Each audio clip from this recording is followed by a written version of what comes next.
ნაციონალური მოძრაობის ოფისიდან პირდაპირ ეთერში ჩაგვერთვება ნიკა მელია. როგორც ხედავთ, აი ეს არც ერთი ოპოზიციური ლიდერის მანქანის საბარგულში ნამდვილად არ არის და იმყოფება ნაციონალური მოძრაობის ოფისში. ბატონო ნიკა, საღამშვიდობის. ძალიან დიდი მადლობა, რომ ხართ ჩვენი სტუმარი და ძალიან დიდი მადლობა, რომ აი ასე მედგრად უძლებთ იმ მძიმე დღეებს და ღამეებს, რომელიც თავს დაგატყდათ ბოლო დღეების განმავლობაში. პირველ რიგში როგორ ხართ? მადლობა დიდი. ეხლა თქვენ სტუდიას რო შევხედე, მეგობრები, კოლეგები არიან სტუდიაში, ისეთი განცდა დამეუფლა ეს რაღაც ცოტა ხნის წინ უბრალოდ მათგანი აქ იყო, აი დაბადების დღეზე რო არ წაიყვანენ და რო დატოვებენ სახში ისეთი მითომ მალე გამოუშვე ბატონო ნიკა და შემოგიერთდებიან ისევ ძალიან მალე. მაგრამ ვიცი, რომ ნაციონალური მოძრაობის ოფისშიც ძალიან ბევრი ადამიანია და მადლობა მათაც იმისთვის, რომ ერთი წამითაც არ ტოვებენ ოფისს და ყოველთვის სულ არიან თქვენს გვერდით. ბატონო ნიკა, ჩვენ სადღაც ერთი კვირის წინ საუბრობდით იმაზე, რომ აი თქვენთან ინტერვიუ მაშინ დავიწყეთ თქვენი სიტყვებით, რომ არ გადავიხდი და ვერ დამიჭერენო და ამბობდით, რომ ერთი ღერითმაც არ ჩამომივარდებაო. ეხლა ვხედავთ, რომ ეს ყველაფერი თქვენ შეასრულეთ ნამდვილად. მაგრამ სერიოზულად თუ ვიტყვით, აი როგორ ფიქრობთ, რა იყო ხელისუფლების მიზანი? რატომ გადადგა ის ნაბიჯი, რაც გადადგა მან და რითაც დაიწყო აი ასეთი მძიმე პოლიტიკური პროცესები? არ ვიცი, მას შემდეგ მადლობა, დიდი მადლობა და მეც მადლობა ყველა თითოეულ ადამიანს, მიუხედავად იმისა, რომ აქ ვართ ყველანი ერთ შენობაში, შენობა დიდია და ყველასთან შეიძლება ვერ მქონოდა უშუალო პირად ინტერაქცია, რომ მადლობა გადამეხედა და თქვენ მეშვეობით გადავუხდი თითოეულ ადამიანს, ვინც უკანასკნელი დღეების განმავლობაში მართლაც გვერდში უდგას ამ ქვეყნის ინტერესს და არა კერძოდ ნიკა მელიას და არა მხოლოდ რომელიმე მithumetes ძალზე აღებულ პოლიტიკური პარტიის როგორც თავმჯდომარეს. ასე რომ იყოს, მეწვენეთ ეს სოლიდარობა და ეს ერთობა არ იქნებოდა.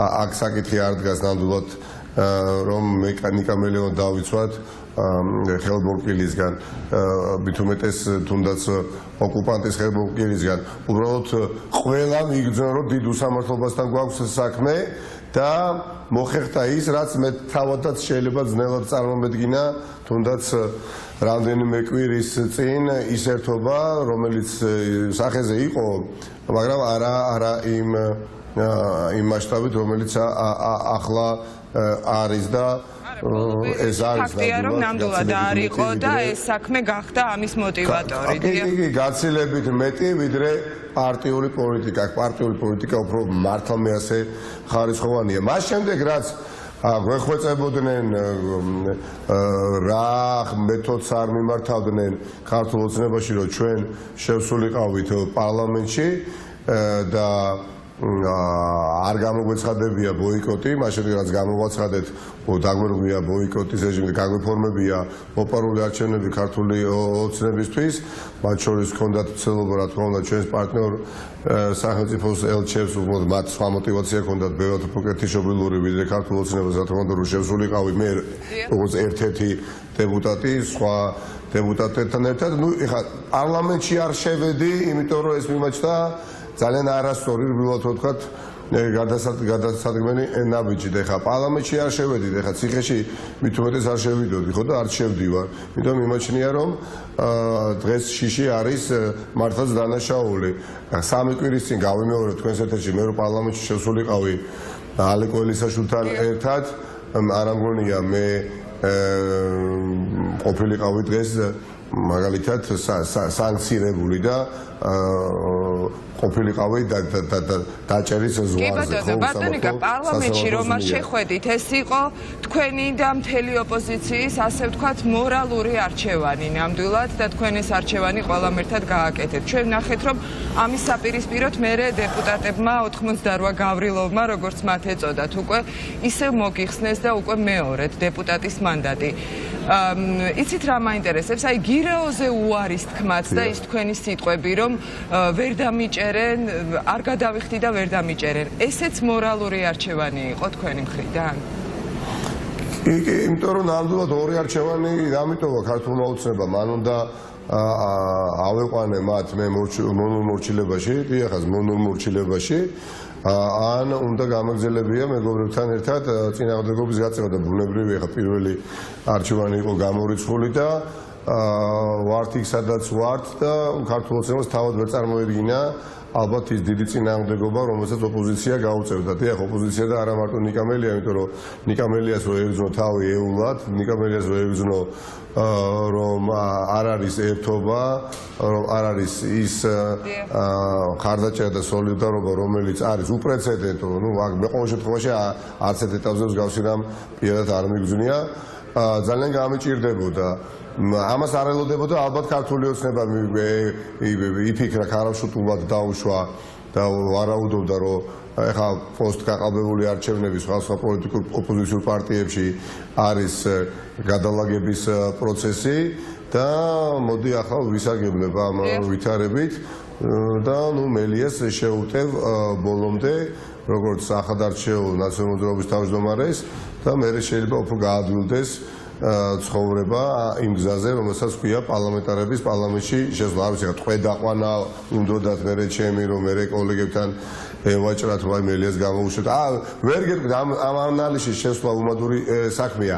ეს ეხლა უკვე აღარ არის მნიშვნელოვანი, ახლა მნიშვნელოვანია რომ დაწყებული საქმე მივიყვანოთ ბოლომდე და ქვეყანაში რაც შეიძლება მალე ჩავატაროთ ახალი სამართლიანი ოღონდ არჩევნები, სადაც ხელისუფლება შეიცვლება.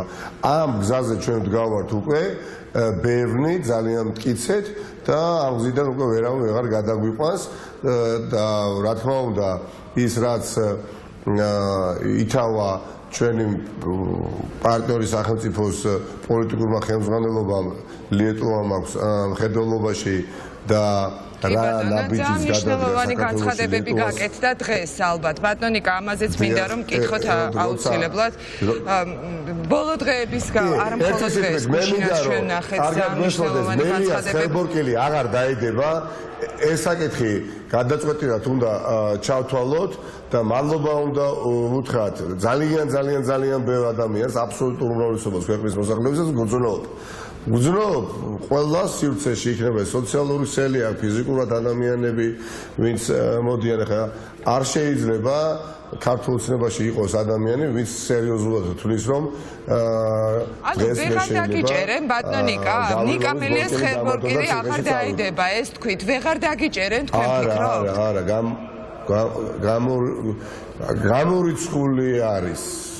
გამორიცხული არის და თუ მაინდა-მაინც ამის გაკეთება უნდა ნუ მაშინ პირდაპირ ეუბნებით უნდა დავხოცო დავხოცო რა ეხლა მოვიდნენ და მშვიდობიან მომღიმარ პატრიოტიზმით ანთებულ ადამიანებს მართლაც კანონმორჩილ ხალხს რომელთაც გვინდა რომ ქვეყანაში კანონის უზენაესობა იყოს და არა მურუსიზის სასამართლო შოთა სასამართლო არ ვიცი რა უნდა რა უნდა გააკეთოთ ახლა ჩვენ არავინ წინააღმდეგობის გაწევას არც ვაპირებდით, ხო, ვაპირებდით ჩვენი სიმართლით შევწინააღმდეგებოდით იმ ნებისმიერ ოლიგარქის რეჟიმის მსახურებაში ყოფ სპეცნაზებს და ძალიან ახლოს იყვნენ ამ სპეცოპერაციის დაწყებასთან ჩემი თვალით უყურებდა ზუსტად აი ამ ოთახიდან კოლეგებთან ერთად, სხვა ადამიანთან ერთად, როგორ ხდებოდა მობილიზაცია სასწრაფო დახმარების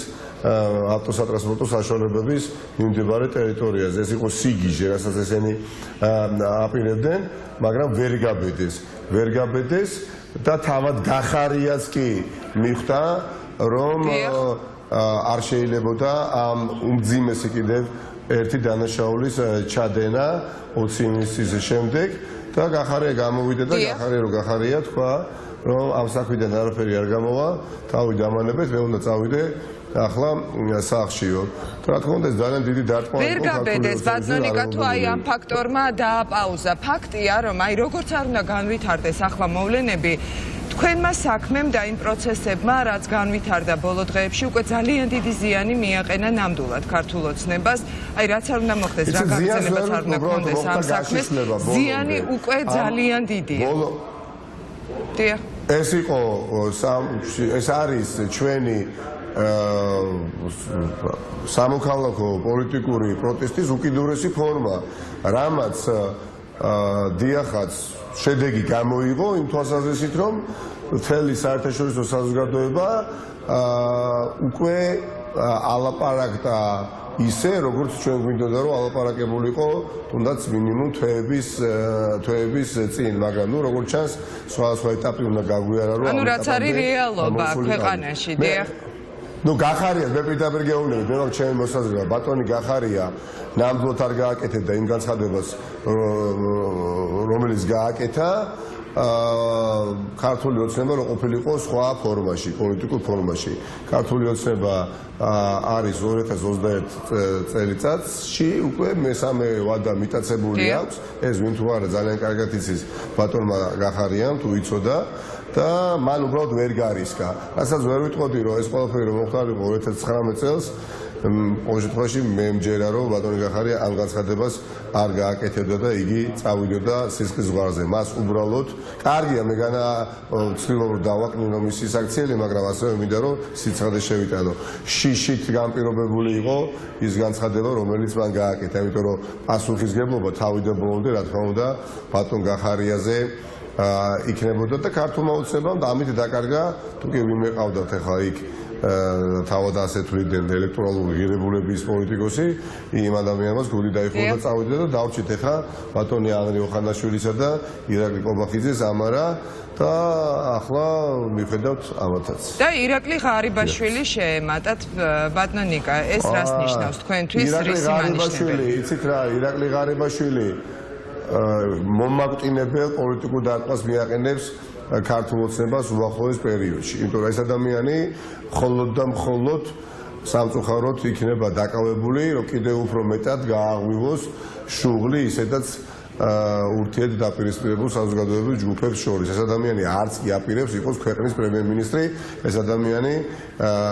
აპირებს მოიგოს გული ერთი ძალიან მდიდარი კაცის, რომელსაც ჰქონდა ცდელობა მავალი დაერწმუნებია, რომ იგი წავიდა პოლიტიკიდან და აქ-აქ შეიმჩნეოდნენ უკვე ადამიანები, ვინც გულახდილად ცდილობდა დაემტკიცებია შენთვის, რომ ბიზინა ივანიშვილი მართლა წავიდა და ყოველ შემთხვევაში ჭირდებოდა არაერთი არგუმენტის მოყვანა და დამტკიცება იქით, რომ ეს ასე არ არის.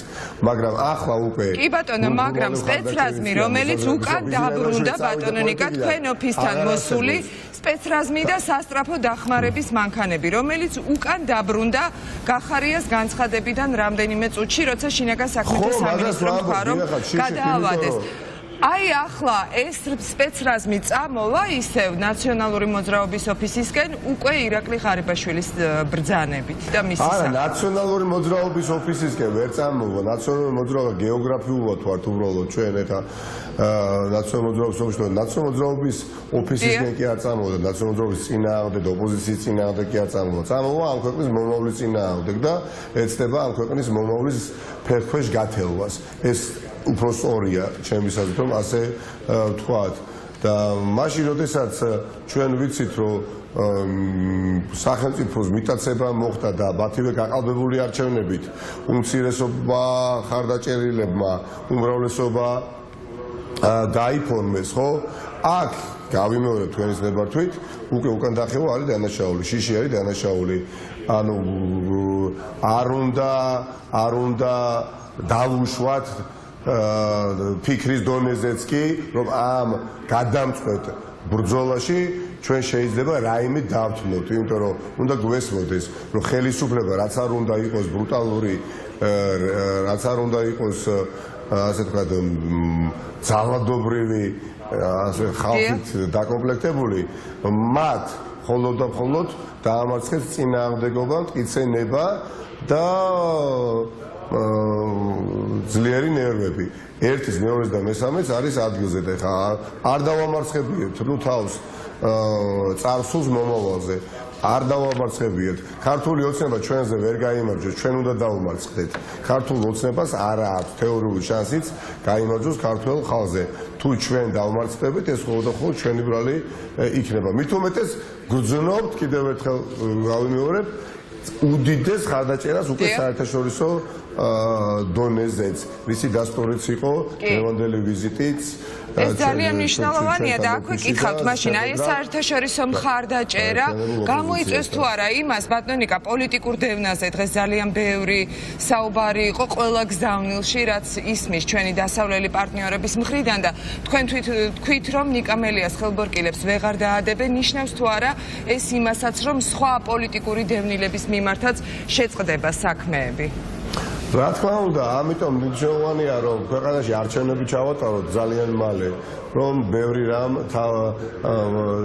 თავისთავად მოწესრიგდეს და არა მარტო მივიღოთ ქვეყანაში სამართლებრივი წესრიგი, რომ ვერავის უსაფუძოდ ვერ გაეკიდოთ დასაჭირად, არამედ ყველა სფეროში დავყარდეს წესრიგის. არჩევნები არის უებარი გამოსავალი. ეხლა რაც არ უნდა ვიფიქროთ და მთელი ოპოზიცია რომ სამარაჯამოდ გაერთიანებულები დავრჩეთ, ხო, თუ ქვეყანაში სამართლებრივი არჩევნები არ ჩავატარეთ და ცვლილებები არ მოვიდა ჩვენთან ქვეყანაში შედეგს ვერ მოიმკის ქვეყნის მოსახლეობა და უკეთესობას ვერ შეიგრძნობს. ამიტომ ეს არის ახლა ყველაზე მნიშვნელოვანი, რაც დღის წესრიგში დგას. ჩვენ ოპოზიცია ვსაუბრობთ უკვე აქტიურად, რომ დიახაც მიუხედავად ყველაფრისა, მიუხედავად იმ ციკლისა შემოტევებისა, რომელიც ადგილი ჰქონდა ბოლო პერიოდში დამატებით ოპოზიციის წინააღმდეგ, ჩვენ მაინც მზად ვართ დიალოგისთვის, რომ ამ დიალოგის ფარგლებში ჩავანიშნოთ ახალი არჩევნები ხელისუფლებას. ეს იმას აღნიშნავს, რომ ჩვენ ვივიწყებთ პირდაპირ გეუბნებით მიკი მოკების გარეშე, ვივიწყებთ დემონსტრაციებს, ვივიწყებთ მანიფესტაციებს, ვივიწყებთ მარტივად ვითხართ ქუჩას. არავითარ შემთხვევაში რო და მაგრამ ამ დიალოგისთვის არის მზად ხელისუფლება? ხო და ამას გეუბნებით ეხლა ხო დავწმუნდებით არის როცა ჩვენ სარგებლობთ უდიდესი ხარდაჭერით როგორც ადგილობრივ დონეზე, ასევე საერთაშორისო დონეზე, შანსები იმისა, რომ მაგიდასთან დავსხდეთ და იქ ვაიძულოთ ხელისუფლება, რომ გამოვიდეს, ყავთ აგერ ბატონი ღარიბაშვილი ახალი ფალავანი და მიიღონ არჩევნებში მონაწილეობა, ცდას წინ რა უდგას. თუ არა და ხა სხვა გზას თუ არ დაგვიტოვებენ, ბუნებრივია ახლა მით უმეტეს, როდესაც მთელი საერთაშორისო მედია არის გააქტიურებული საქართველოს მიმართულებით, კიდევ უფრო მეტ ადამიანს თელ თავისუფალ სამყაროს გავაგონებთ თუ რა ხდება საქართველოში და რა რეჟიმი არის მართვის სადავებიდან მოსაშორებელი და მეწუნეთ ამ ბრძოლაში თუ ქართული ოცნება ჩვენ გაგვიზალიანდა ხომ ხოლმე ის დამარცხდება და დამარცხდება ძალიან მძიმედ ვიდრე ოდესმე მათ წარმოვედგინათ და აღარც ბიძინა ივანიშვილის 1 და 2 და 3 მილიარდი უშველის ამ საქმეს. ამიტომ ყველაფერი წინ არის. ყველაფერი კარგი, მიუხედავად იმისა, რომ შეიძლება ისმეთ. ბატონიკა, ირაკლი ღარიბაშვილთან არის შესაძლებელი მოლაპარაკება ოპოზიციის, იმიტომ რომ ჩვენ გვახსოვს ხო ირაკლი ღარიბაშვილი, ყველამ ძალიან კარგად ვიცით მისი წინა გამოცდილებიდან ვინ არის, ძალიან კარგად გვახსოვს მისი სიძულვილის ენა და აგრესიული ენა, განსაკუთრებით ოპონენტების წინააღმდეგ და ყველაზე მიზანმიმართულად ნაციონალური მოძრაობის წინააღმდეგ და არა მხოლოდ სიძულვილის ენა, ზიზღის კონკრეტული გამოხატულება კონკრეტულ ქმედებებში, მაგალითად ნაციონალური მოძრაობის ოფისების დარბევასაც გულისხმობ მათ შორის. როგორ გესახებათ ირაკლი ღარიბაშვილის ხელისუფლებასთან და მასთან მოლაპარაკება? არა, მე არც ვესახებ ირაკლი ღარიბაშვილმა არც იცის მოლაპარაკებები, ბუნებრივად კი არ თამაშობს ირაკლი ღარიბაშვილი ისეთ როგორცაც თამაშობს. ასეთი არის, მისთვის მიუღებელია განსხვავებული პოზიცია, მისთვის მიუღებელი არის იმის წარმოდგენაც კი, რომ ის უნდა ემსახუროს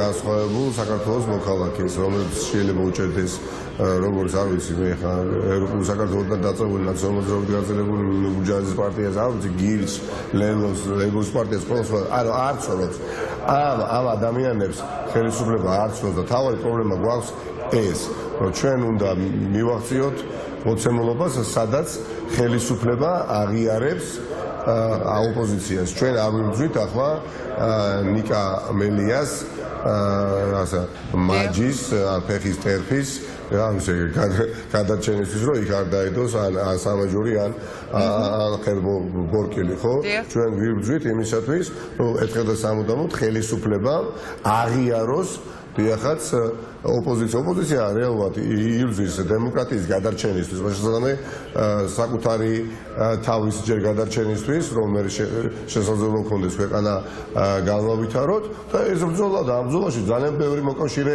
გაგვიჩნდება სულ უფრო და უფრო რაც მეტად გაჯიუტდება შეცდომაში თუ დანაშაულში რეჟიმი. ეხლა ღარიბაშვილი აქ ამ ფართო სურათში სად არის, ვინ არის, რას წარმოადგენს, ვინ ეკითხება ბატონ ღარიბაშვილს ახლა ახალი არჩევნები უნდა ჩაინიშნოს თუ არ უნდა ჩაინიშნოს. თუ კი ზურგს შეგვაქცევს, გითხარით, იქნება სხვა მეთოდებით მოპოვებული ის სანუკვარი თავისუფალი არჩევნები, რომლის მეშვეობითაც აირჩევს ხალხი საკუთარ ჩეულს თუ მისაღებ პოლიტიკურ პარტიას თუ ბლოკს და ასე შემდეგ. ამიტომ ღარიბაშვილი როგორც ასეთი არც კი უნდა გავიხილოთ ადამიანად, რომელმაც შეიძლება კონსტრუქციული როლი შეასრულოს მოლაპარაკების პროცესში. არ ვიცი, ხა ღარიბაშვილი არც კი გაახსენდებოდა თავად ბატონ ყობახიძეს და არავის ქართულ ოცნებაში პრემიერ-მინისტრის კანდიდატად. არც კი მოუვიდოდა თავში აზრად, იმიტომ რომ ეს ბატონი თავის დროზე იმიტომ გაუშვეს ხელისუფლებიდან, რომ პრაქტიკულად საერთაშორისო არც ერთი პარტნიორი უკვე ნორმალურად მათ არ შეეძლოთ ურთიერთობა ხელისუფლებაზე, იმიტომ პრემიერ-მინისტრი იყო ბატონი ღარიბაშვილი მაშინ და იძულებული გახდა ბიძინა ივანიშვილი მოიყვანა კვირიკაშვილი და ჩაინაცვლებია ღარიბაშვილი ამ ბატონით, ხო? და ეხლა ღარიბაშვილის უკან შემოყვანეთ ადამიანი, რომელმაც თქვენ ახსენეთ ერთ ჩვენიერ დღეს დაითიშა 40 ოფისი, ისე 40 ოფისი დაგვირბია, ხო? ეხლა რას უნდა ველოდოთ? მისგან არ ველოდებით კანონის უზენაესობის პრინციპის დანერგვას ქვეყანაში. მე არ მისმის ხმა.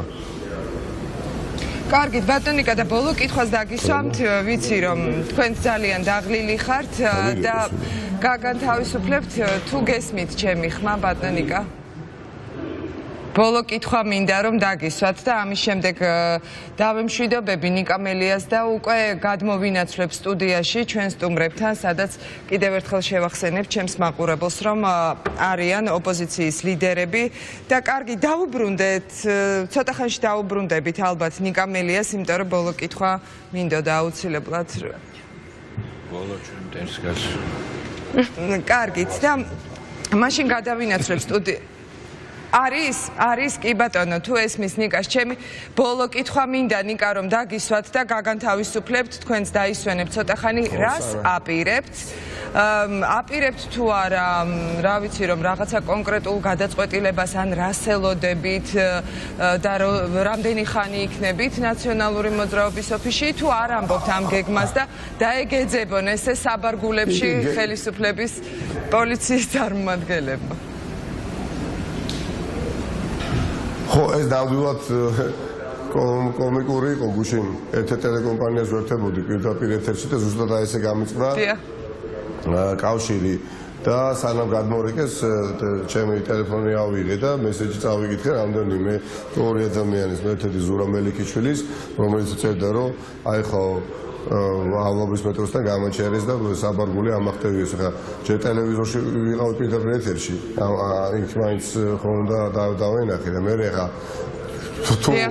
თუ შეურაცხყოფილად შეიძლება თავებერზო, მაშინ უნდა მებრძო, როდესაც წარმოიდგინა ვიღაცა, რომ მე შეიძლება ხა საბარგულში ჩავჯდე და ისე გავიდე რა. არანაირი საჭიროება ამისი არ არის, გეგმა არის ძალიან ბევრი. ამ გეგმებზე ეს მიშა სააკაშვილს რო ეძებდნენ იმაში კატერში შუა ზღვაში დაახლოებით იგივე არის, ხო? იგივე შემთხვევასთან, იგივე კოლექციიდან არის, ასე ვთქვათ, აი ეს თქვენი საბარგულებში ძებნის გადაწყვეტილება. გეგმა მე არ მომიწევს აქ დიდი ხნით ყოფნა, მე ძალიან მალე მომეცემა შესაძლებლობა კოლეგებთან ერთად, რომ მთელი საქართველო შემოვიაროთ და ხალხთან ძალიან მჭიდრო კომუნიკაცია დავამყაროთ და მოვემზადოთ ხელისუფლებაში მოსასვლელად. მე ამაში ვარ დარწმუნებული. კი ბატონო. კარგი, ძალიან დიდი მადლობა ნიკა, წარმატებას გისურვებ, რა თქმა უნდა და გამძლეობას შენს და ყველა ადამიანს. ვინც აი ახლა იცავს სიმართლეს და თავისუფლებას. დიდი მადლობა თქვენ.